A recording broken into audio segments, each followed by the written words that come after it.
Un cordial saludo, bienvenidos a este segundo módulo del curso de docencia clínica.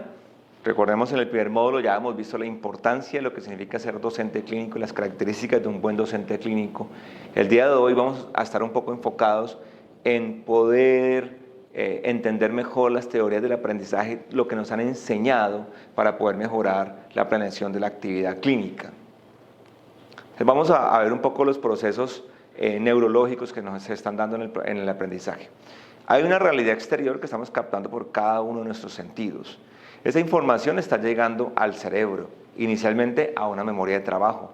Una memoria de trabajo que tiene una capacidad limitada en cuanto a la cantidad de información que puede recibir y el tiempo que la puede llegar a retener.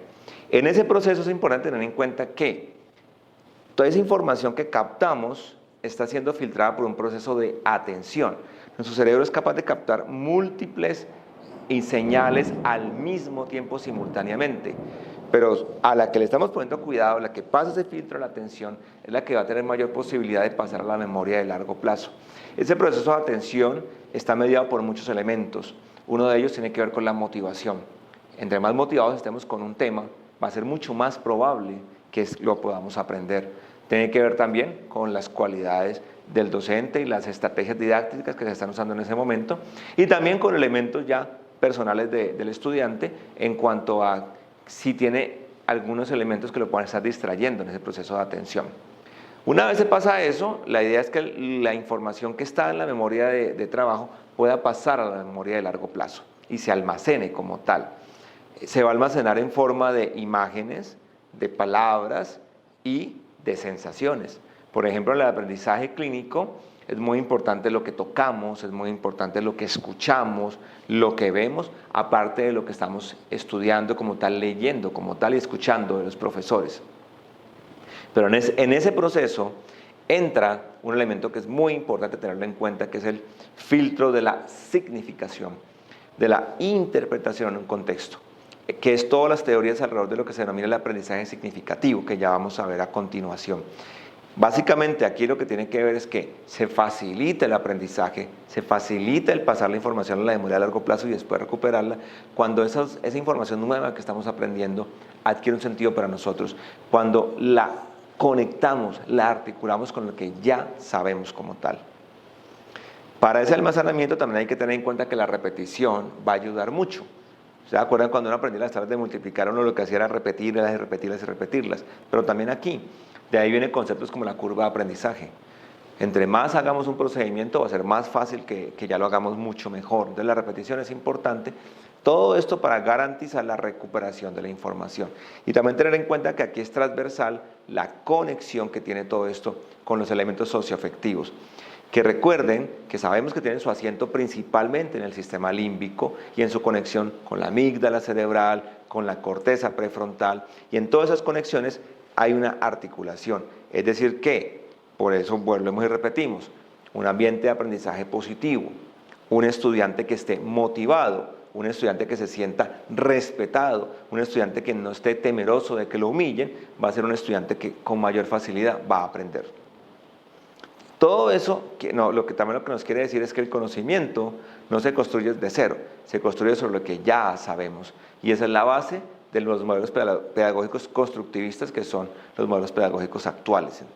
Entonces, en ese sentido, vamos a destacar varios elementos teóricos en la parte de aprendizaje.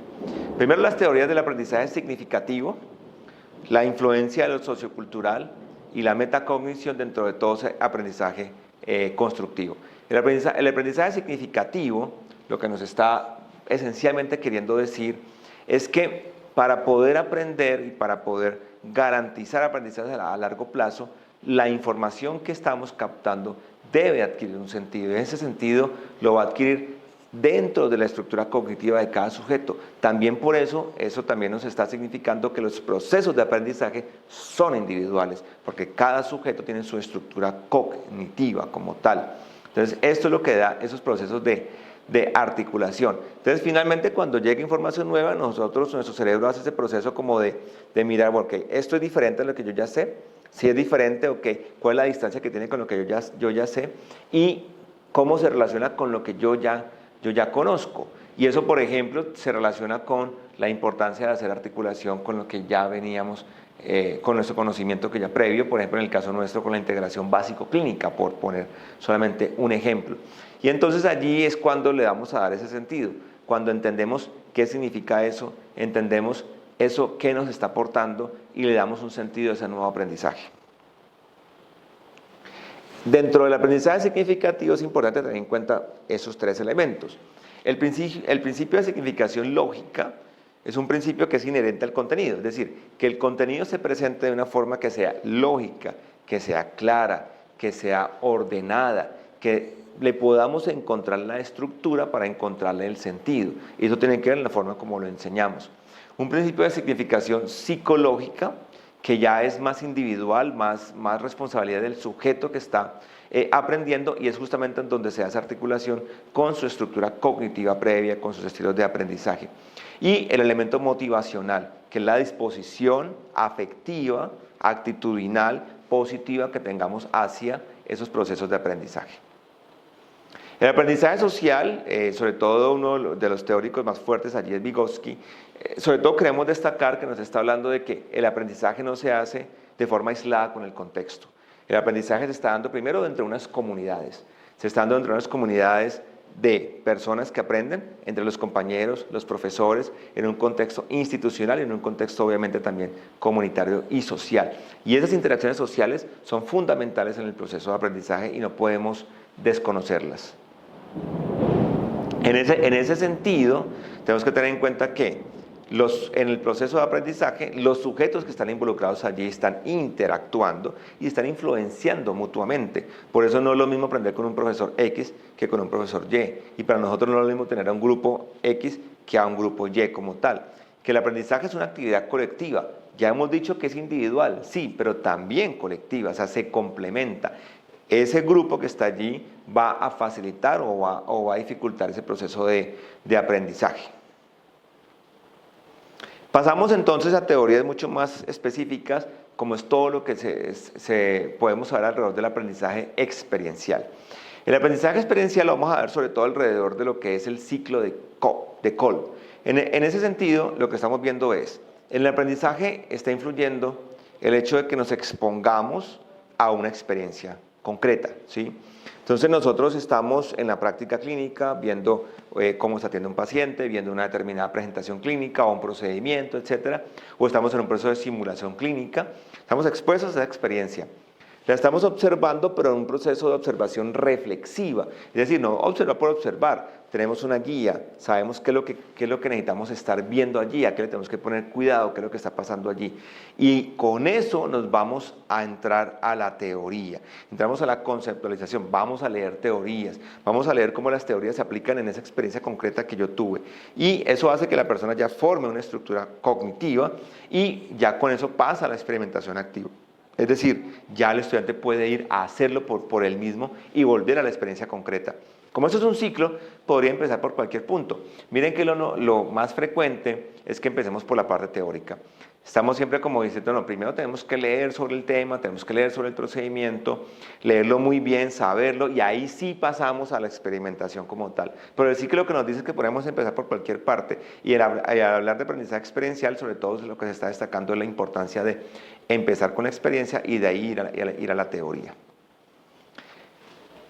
Otros aportes teóricos nos hablan de lo que es la práctica deliberada, y de ahí sería también el Master Learning o aprendizaje de la maestría.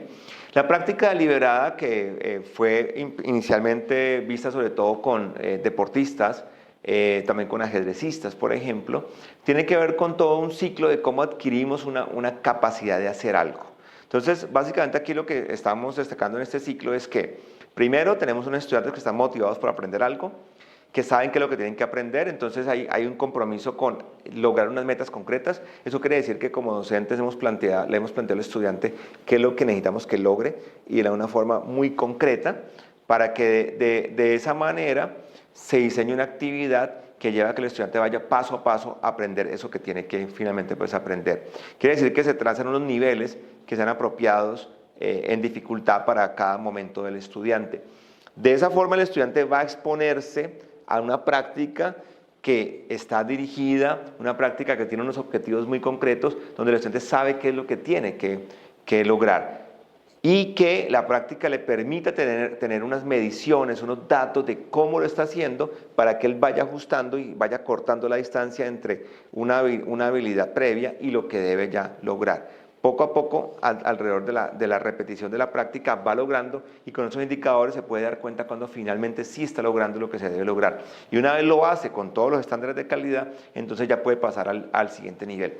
Miren cómo podemos aplicar esto desde estrategias desde habilidades muy sencillas, como podría ser aprender a entrevistar a un paciente, examinar a un paciente. Entonces, primero exponemos al estudiante a que sepa cómo tiene que realizar las preguntas, qué tipo de preguntas tiene que hacer, que interrogue primero, se interroguen entre ellos mismos, a familiares, amigos, con la parte inicial de la historia clínica, los datos de identificación. Después ya pasamos a que interrogue enfermos, como para que pueda interrogar sobre los diferentes síntomas, antecedentes, etcétera, y ya después que pase a examinar al paciente.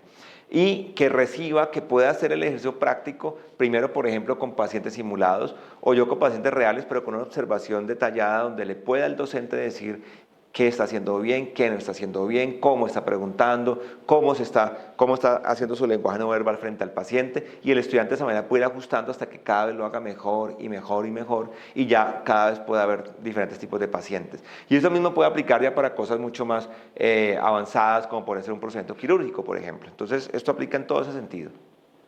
Entonces, estas son las principales teorías del aprendizaje que nos pueden ayudar a entender, aplicar en la práctica clínica lo que nosotros hacemos. Y terminamos hablando sobre cómo los docentes podemos definir qué es lo que queremos lograr con los estudiantes. Esto lo vamos a dar de una manera de un conocimiento muy breve de algunos elementos, pero vamos a tener otros cursos donde hablemos con mayor profundidad de cómo diseñar competencias, resultados de aprendizaje, indicadores de logro. Entonces aquí, primero, partimos del concepto de currículo. El currículo es realmente algo muy grande, donde está presente todas las cosas que tienen que planearse para que sea un proceso de aprendizaje. Hay un para qué, o sea, qué es lo que queremos que el estudiante logre, para qué, con qué objetivos, con qué propósitos, una misión, una visión. Después pasamos a evaluar qué es lo que el estudiante debe aprender, qué contenidos, después cuándo, en qué secuencia lo debe hacer, cómo, unas estrategias didácticas de cómo lo va a hacer, después con qué, los recursos que hay que tener en cuenta para hacerlo y después cómo vamos a evaluar que el estudiante lo ha hecho. Y eso pues entra en un círculo como tal. Entonces todos son los elementos que conforman el currículo. Y en ese sentido entonces hay 3 momentos claves en el diseño de una actividad educativa, lo que llamamos una secuencia didáctica. Primero de ellos, cuando definimos esto que vamos a ver ahorita, ¿qué es lo que queremos que el estudiante logre? Lo que antes se llamaba objetivos, que ahora hablamos de competencias, hablamos de resultados de aprendizaje. ¿Qué es lo que queremos que el estudiante logre? Posteriormente, ¿cómo lo va a hacer? O sea, ¿con qué estrategias didácticas? Ok, va a haber clases, va a haber talleres, va a haber aprendizaje basado en problemas, discusión de casos clínicos, va a haber práctica clínica, va a haber simulación, etc. Y finalmente, ¿cómo determinamos que el estudiante logró lo que queríamos que lograra? Que es la evaluación. Entonces, en el diseño de qué queremos que el estudiante logre, hay en este momento toda una cantidad de conceptos que están allí que pueden ser un poco confusos. En términos generales, este diseño un poco como secuencial nos ayuda a entender un poco la situación.